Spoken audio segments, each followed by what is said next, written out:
LTV news కి స్వాగతం. ముందుగా హెడ్లైన్స్. చంద్రబాబు నివాసంలో ఎన్డీఏ నేతల సమావేశం. ఉమ్మడి మేనిఫెస్టో, ఎన్నికల వ్యూహ రచనపై చర్చ. అమలాపురం వస్తే సొంతింటికి వచ్చినట్టు ఉంటుందన్న జనసేన అధినేత పవన్ కళ్యాణ్. ఏపీలో అధికారంలోకి వచ్చేది కూటమి ప్రభుత్వమేనని ధీమా. ఏపీలో విడుదలైన ఇంటర్మీడియట్ పరీక్షా ఫలితాలు. ఫస్ట్ ఇయర్లో 67%, సెకండ్ ఇయర్లో 78% ఉత్తీర్ణత. ఇక డీటెయిల్స్ చూస్తే, ఏపీ అసెంబ్లీ, లోక్సభ ఎన్నికలు సమీపిస్తున్న వేళ గెలుపు వ్యూహాలపై ఎన్డీఏ కూటమి దృష్టి సారించింది. ఈ మేరకు కూటమిలోని టీడీపీ, జనసేన, బీజేపీల మధ్య కీలక భేటీ జరిగింది. తాడేపల్లిలోని నారా చంద్రబాబు నాయుడు నివాసంలో కూటమి భేటీ జరిగింది. దాదాపు 2 గంటలకు పైగా కొనసాగిన ఈ సమావేశంలో టీడీపీ అధినేత చంద్రబాబు, జనసేన అధినేత పవన్ కళ్యాణ్, ఏపీ బీజేపీ రాష్ట్ర అధ్యక్షురాలు పురంధేశ్వరి, జాతీయ ప్రధాన కార్యదర్శి అరుణ్ సింగ్, మాజీ మంత్రి సిద్ధార్థనాథ్ సింగ్ పాల్గొన్నారు. రాష్ట్రంలో ఉమ్మడి ప్రచారంతో పాటు సీట్ల సర్దుబాటు వ్యవహారంపై నేతలు చర్చించారు. కీలకమైన అంశాలపై మాట్లాడుకున్నారు. ఉమ్మడిగా నిర్వహించే సభలకు రూట్ మ్యాప్ను సిద్ధం చేయాలని ఈ సమావేశంలో నిర్ణయించారు. ఎన్నికలు సమీపిస్తుండటంతో ప్రచారానికి పలువురు స్టార్ క్యాంపెయినర్లను కూడా ఎన్డీఏ కూటమి ఎంపిక చేసింది. అమలాపురం వస్తే తన సొంత ఇంటికి వచ్చినట్టు ఉంటుందని జనసేన అధినేత పవన్ కళ్యాణ్ అన్నారు. అమలాపురం ప్రజలు అంతటి ప్రేమ, ఆప్యాయతలు కనబరుస్తారని చెప్పారు. కోనసీమ, అమలాపురం ప్రాంతాల్లో చిచ్చు పెట్టాలని చూస్తే తాను చూస్తూ ఉండనని హెచ్చరించారు. అమలాపురంలో ఏర్పాటు చేసిన వారాహి విజయభేరి ప్రజాగణం సభలో జనసేనాని పవన్ కళ్యాణ్ ప్రసంగించారు. ఈ సందర్భంగా ఆయన మాట్లాడుతూ, ఏపీలో అధికారంలోకి వచ్చేది కూటమి ప్రభుత్వమే. జనసేన పార్టీ నుండి వెళ్లిపోయిన నాయకులందరికీ ఇక్కడి క్లాక్ టవర్ సాక్షిగా చెబుతున్నా, నేను నాయకులెవరినీ వదులుకోను. జనసేన నేతలను గుండెల్లో పెట్టుకుంటాను. కానీ నన్ను వదిలి వెళ్లిపోతే నేనేం చేయలేను. నాయకులు వస్తారు, వెళ్లిపోతారు. జనసేన సైనికులు, వీర మహిళలు, జనసేన మద్దతుదారులు రాష్ట్ర క్షేమం కోసం, ప్రజాక్షేమం కోసం నిలబడతారు. గతంలో వైసీపీ నా సినిమాలు అడ్డుకుంది. అప్పుడే చెప్పాను, మనల్ని ఎవడ్రా ఆపేది అని. ఇవాళ కూడా అదే అంటున్నా. మన కూటమి ప్రభుత్వం రాకుండా మనల్ని ఎవడ్రా ఆపేది? మేం ఇక్కడికి వస్తుంటే దారి పొడవునా భవన నిర్మాణ కార్మికులు తమ సమస్యలు చెప్పారు. వైసీపీ నేతలు ఇసుక దోపిడీతో 40 లక్షల మంది కార్మికుల పొట్టకొట్టారు. జేపీ వెంచర్స్ అంటూ మిథున్ రెడ్డి, పెద్దిరెడ్డి, సజ్జల ఒక ముఠాగా ఏర్పడి గోదావరి ఇసుక రీచ్లను అమ్మేసుకుని లక్షలాది భవన నిర్మాణ కార్మికులను రోడ్డున పడివేశారు. మన అమలాపురంలో గొడవలు పెట్టడానికి వైసీపీ ప్రభుత్వం చేస్తూ ఉంటే బయటకు వచ్చి ఒకటే చెప్పాను, కోనసీమని, అమలాపురాన్ని చిచ్చు పెడితే సహించలేదు. అన్ని కులాలు బాగుండాలి, ఏ కులాల మధ్య విభేదాలు సృష్టించకూడదు. నిజమైన జై భీమ్ ఫాలోవర్గా చెప్తున్నాను, అంబేద్కర్ ఫాలోవర్గా చెప్తున్నాను. అన్ని కులాలు బాగుండాలి. అంతేగాని కుల రాజకీయాల కోసం, మనకి కులాలను వేరు చేసే రాజకీయం కోసం జనసేన కానీ, టీడీపీ కానీ, బీజేపీ కానీ లేదు. మేమందరం ఉన్నది కూడా లా అండ్ ఆర్డర్ బాగుండాలి. అమలాపురం యువతకి, యువకులకి ఉపాధి అవకాశాలు రావాలి. మన అమలాపురం, మన కోనసీమలో క్రాప్ హాలిడే అన్నది గత చరిత్ర అవ్వాలి. ఇలాంటి దృష్టితో మేము వచ్చాం. ఆ క్లాక్ టవర్ సాక్షిగా చెప్తా ఉన్నాం, రాబోతుంది మన జనసేన, టీడీపీ, మన భారతీయ జనతా పార్టీ ప్రభుత్వం, కూటమి ప్రభుత్వం వస్తుంది. వాళ్ళందరూ జనసేన నుంచి వదిలి వెళ్ళిపోయిన నాయకులకి క్లాక్ టవర్ సెంటర్ నుంచి ఒకటే చెప్తున్నాను, నేను నాయకుల్ని ఎవరిని వదులుకోను. జనసేన నాయకుల్ని గుండెల్లో పెట్టుకుంటాను. కానీ నన్ను కాదనుకొని వెళ్ళిపోతే నేనేం చేయలేను. వెళ్ళిపోతున్న ప్రతి నాయకులకి అమలాపురం క్లాక్ టవర్ సెంటర్ సాక్షిగా చెప్తున్నా, నాయకులు వస్తారు, వెళ్ళిపోతారు. జనసేన, జన సైనికులు, వీర మహిళలు, జనసేన మద్దతుదారులు రాష్ట్ర క్షేమం కోసం, ప్రజాక్షేమం కోసం నిలబడేవాళ్ళు. పోయినసారి కూడా వైసీపీ ప్రభుత్వం మన సినిమాలను ఆపేసి ఒకటే చెప్పాను, మనల్ని ఎవరు ఆపేది అని చెప్పి. మన కూటమి ప్రభుత్వం రాకుండా ఈరోజు అడుగుతున్నా, మనల్ని ఎవరు ఆపేది? మన కూటమి ప్రభుత్వాన్ని రాకుండా ఎవడ్రా మనల్ని ఆపేది? తెలుగుదేశం పార్టీ జాతీయ ప్రధాన కార్యదర్శి, ఏపీ మాజీ మంత్రి నారా లోకేష్ తమిళనాడు ఎన్నికల్లో ప్రధాన ఆకర్షణగా మారారు. మిత్రపక్షం భారతీయ జనతా పార్టీ తరఫున అక్కడ విస్తృతంగా ప్రచారం చేస్తున్నారు. బీజేపీ అభ్యర్థులను గెలిపించాలంటూ రోడ్ షోలను నిర్వహిస్తున్నారు. తెలుగు ప్రజలు ఎక్కువగా నివసించే కోయంబత్తూరు లోక్సభ నియోజకవర్గం పరిధిలో గురువారం రాత్రి ఆయన బహిరంగ సభను ఉద్దేశించి ప్రసంగించారు. తెలుగులో ప్రసంగించారు. బీజేపీ తమిళనాడు రాష్ట్ర శాఖ అధ్యక్షుడు కె అన్నామలై ఇక్కడి నుండి లోక్సభకు పోటీ చేస్తున్నారు. ఆయనకు మద్దతుగా నారా లోకేష్ సుడిగాలి పర్యటనను చేపట్టారు. రాష్ట్ర వ్యాప్తంగా అన్నామలై పాదయాత్ర చేశారని, గ్రామ స్థాయిలో ప్రజలు ఎదుర్కొంటున్న సమస్యలు అన్నింటినీ స్వయంగా తెలుసుకున్నారని నారా లోకేష్ పేర్కొన్నారు. యువకులు, నిరుద్యోగులు, నిరుపేద కుటుంబాలు, రైతులు ఎదుర్కొంటున్న సమస్యలపై అన్నామలైకి సంపూర్ణ అవగాహన ఉందని, వాటిని ఎలా పరిష్కరించాలో ఆయనకు తెలుసని అన్నారు. ఈ రోజు మీరందరూ ఉద్యోగం చేస్తున్నారు. ఆ ఉద్యోగానికి రాజీనామా చేసి ప్రజాసేవకు వస్తారా? అలాంటిది ప్రభుత్వ ఉద్యోగం వ్యక్తి, ఒక ఐఏఎస్, ఒక ఐపీఎస్ గా పనిచేసిన వ్యక్తి రాజీనామా చేసి ప్రజల సేవకు వస్తాడా అని అడుగుతున్నా. అలాంటిది మన తమ్ముడు అన్నామలై గారు అతి చిన్న వయసులో ఐపీఎస్ ఆఫీసర్ అయ్యారు.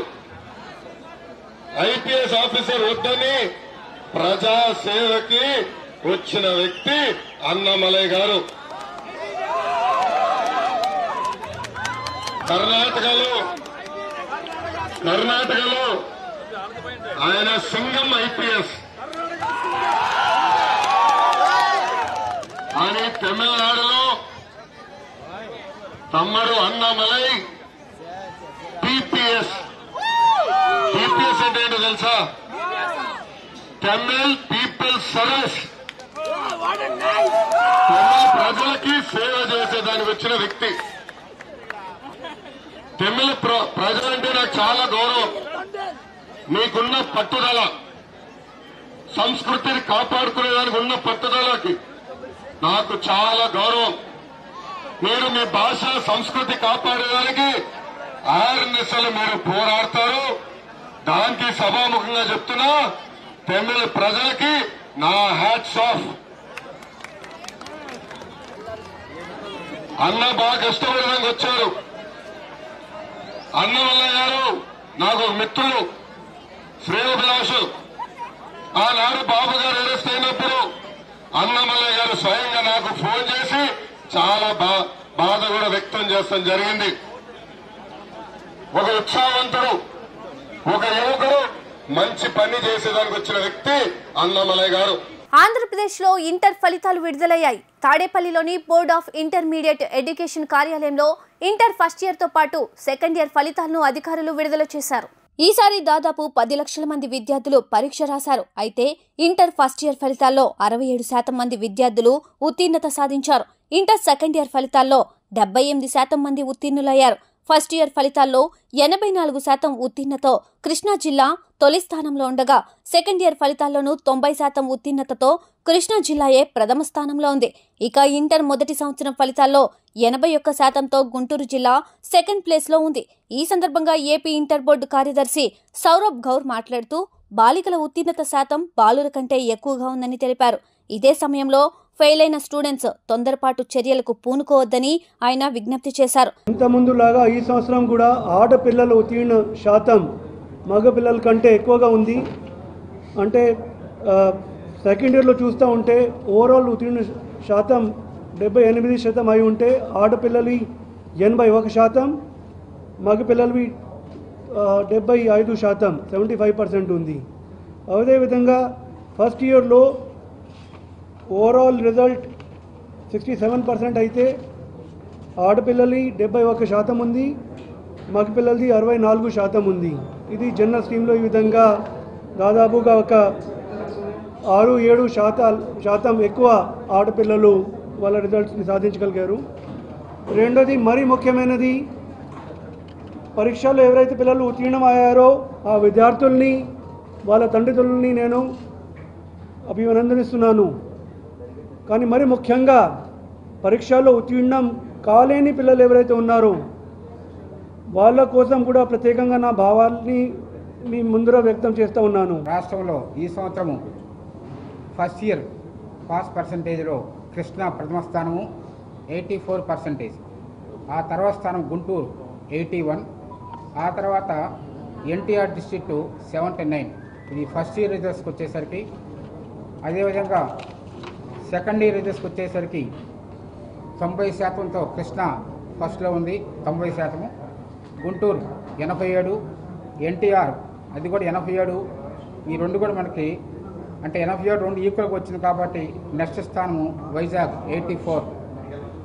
అదేవిధంగా లీస్ట్కి వచ్చేసరికి ఫస్ట్ ఇయర్లో ఏఎస్ఆర్ డిస్ట్రిక్ట్ 48, సెకండ్ ఇయర్లో చిత్తూరు 63. ఇవి ఈ సంవత్సరము రిజల్ట్స్ మొత్తం కూడా. కాబట్టి ఆ రిజల్ట్స్ అన్నీ కూడా ఎవరైనా సరే విద్యార్థులు ఎగ్జామినేషన్స్లో మార్క్స్లు ఏవైనా సరే వాళ్ళకి అనుమానాలు ఉన్నా సరే చాలా పకడ్బందీగా చేయడం జరిగింది. పారేపల్లి మహేష్ ఫౌండేషన్ ద్వారా రాజకీయాలకు అతీతంగా సేవా కార్యక్రమాలు నిర్వహిస్తానని బీసీ సంక్షేమ సంఘం గుంటూరు జిల్లా అధ్యక్షులు పారేపల్లి మహేష్ తెలియజేశారు. అంగవైకల్యంతో తల్లిదండ్రులు లేని చిన్నారులకు కరోనా సమయం నుండి నిత్యావసర సరుకులు పంపిణీ చేశామని చెప్పారు. రేవేంద్రపాడు గ్రామం శృంగారపురంలోని భర్త లేని మహిళకు అంగవైకల్యంతో జీవనం సాగిస్తున్న 2 చిన్నారుల కుటుంబాలకు పారేపల్లి మహేష్ గృహాన్ని నిర్మించారు. ఈ కార్యక్రమంలో పారేపల్లి మహేష్ కుటుంబ సభ్యులు, స్నేహితులు తదితరులు పాల్గొన్నారు.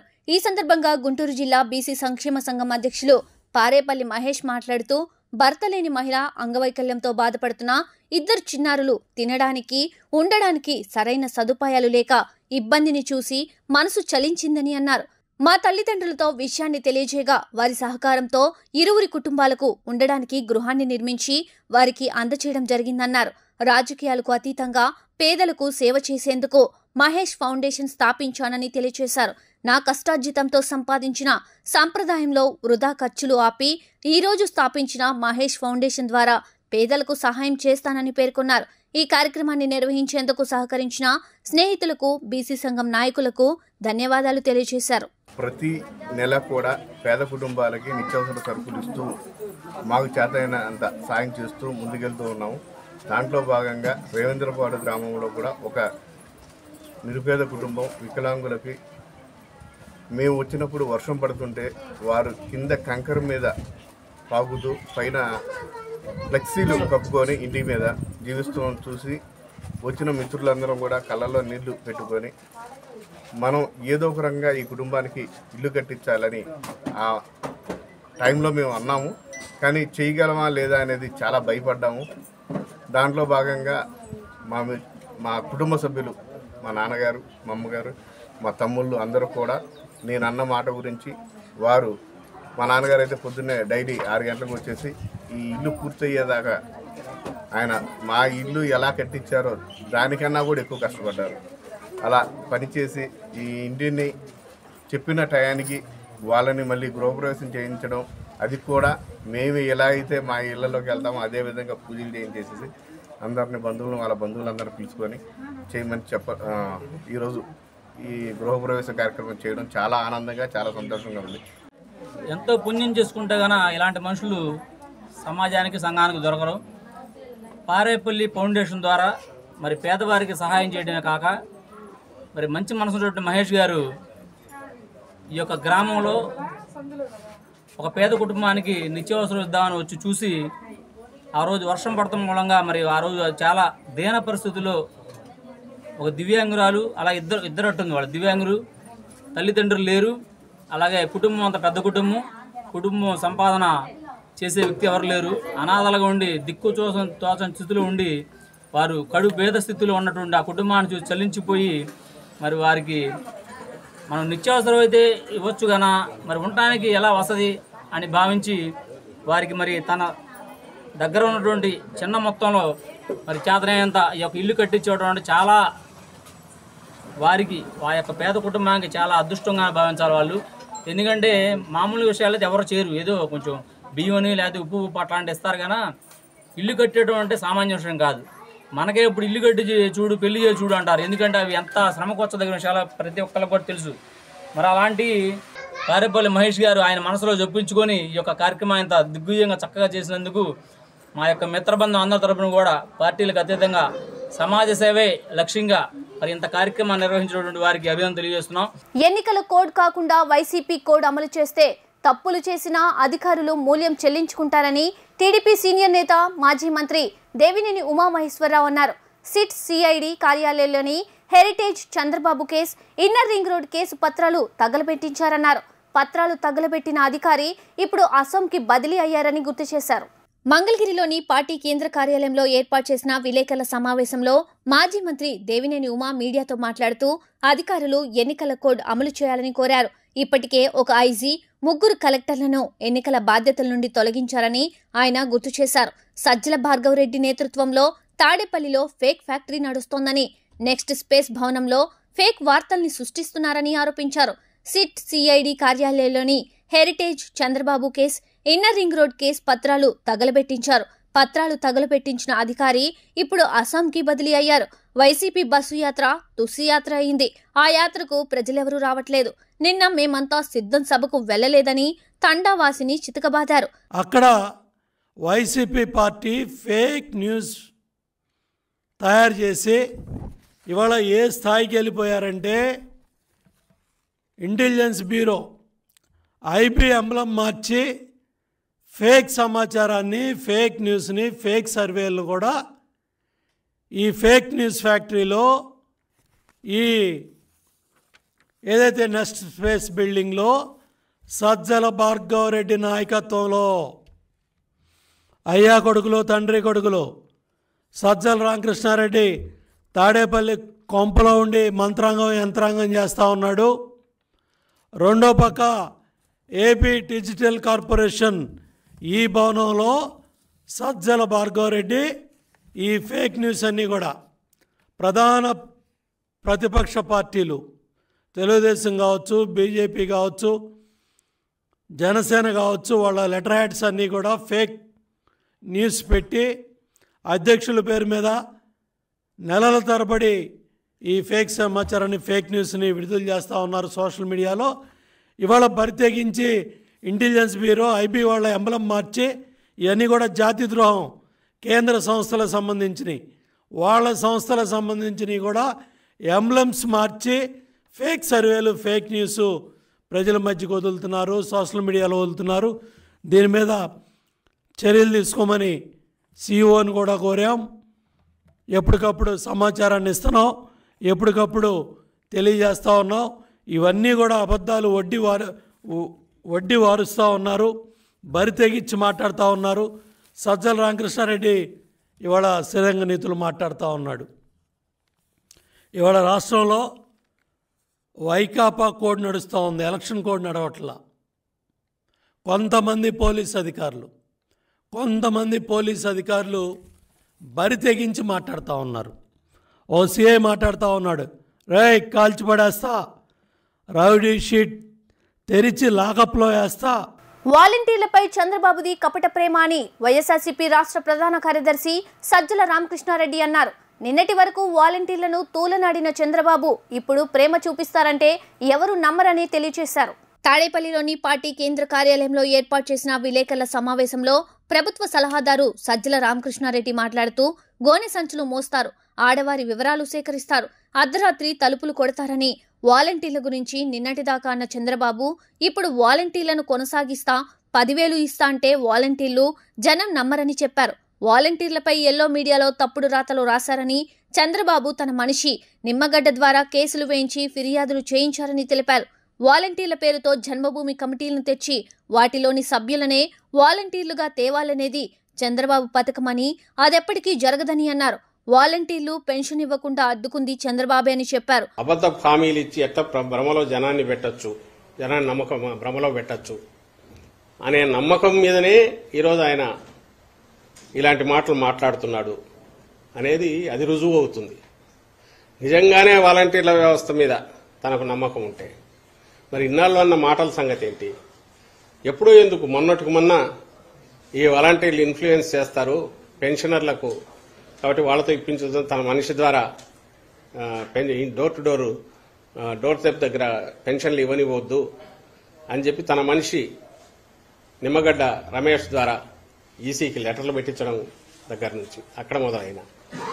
అంతకుముందు వీళ్ళేందుకు గోనె సంచులు మోసే ఉద్యోగమా, ఇళ్ల తలుపులు కొడతారు, ఆడవాళ్ళ వివరాలన్నీ సేకరిస్తారని తాను తన దత్తపుత్రుడు అసహ్యకరంగా మాట్లాడిన మాటలైనా రాష్ట్రంలో అమ్మాయిలు ఎక్కడన్నా ఇదైపోతే అదంతా కేసులన్నీ ఇది ఉన్నారు వెనక వీళ్ళు ఉన్నారన్నా, వాలంటీర్లు అంటే వైఎస్ఆర్సీపీ కార్యకర్తలన్నా వాళ్ళ తాట తీస్తామని మాట్లాడిన వాళ్ళ నాయకులు మాట్లాడినా ఇవన్నీ ఎట్లా మర్చిపోతారు? వాలంటీర్లు కాదు జనమైనా ఎట్లా మర్చిపోతారు?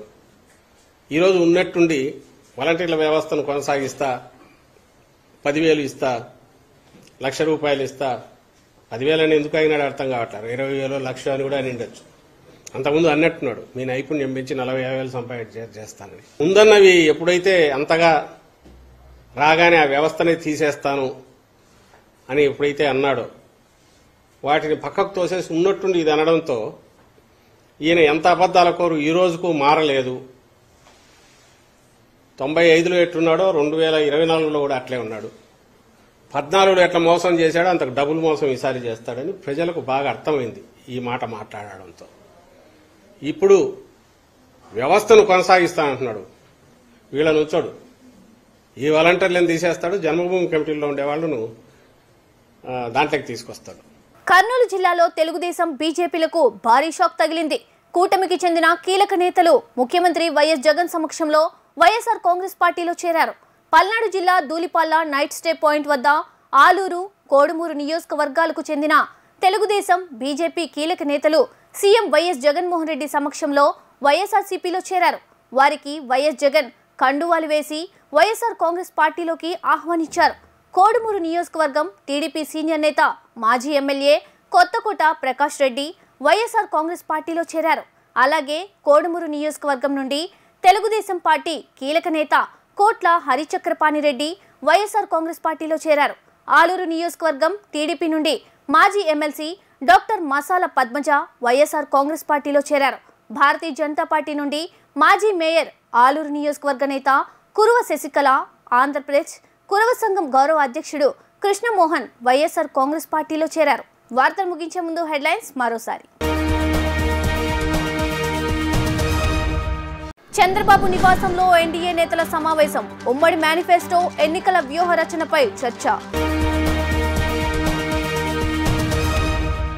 అమలాపురం వస్తే సొంతింటికి వచ్చినట్టు ఉంటుందన్న జనసేన అధినేత పవన్ కళ్యాణ్. ఏపీలో అధికారంలోకి వచ్చేది కూటమి ప్రభుత్వమేనని ధీమా. ఏపీలో విడుదలైన ఇంటర్మీడియట్ పరీక్షా ఫలితాలు. ఫస్ట్ ఇయర్లో 67%, సెకండ్ ఇయర్లో 78% ఉత్తీర్ణత. ఎల్టీవీ న్యూస్ ఇంతటితో సమాప్తం. తిరిగి మరో బులెటిన్లో మళ్ళీ కలుద్దాం. అంతవరకు సెలవు, నమస్కారం.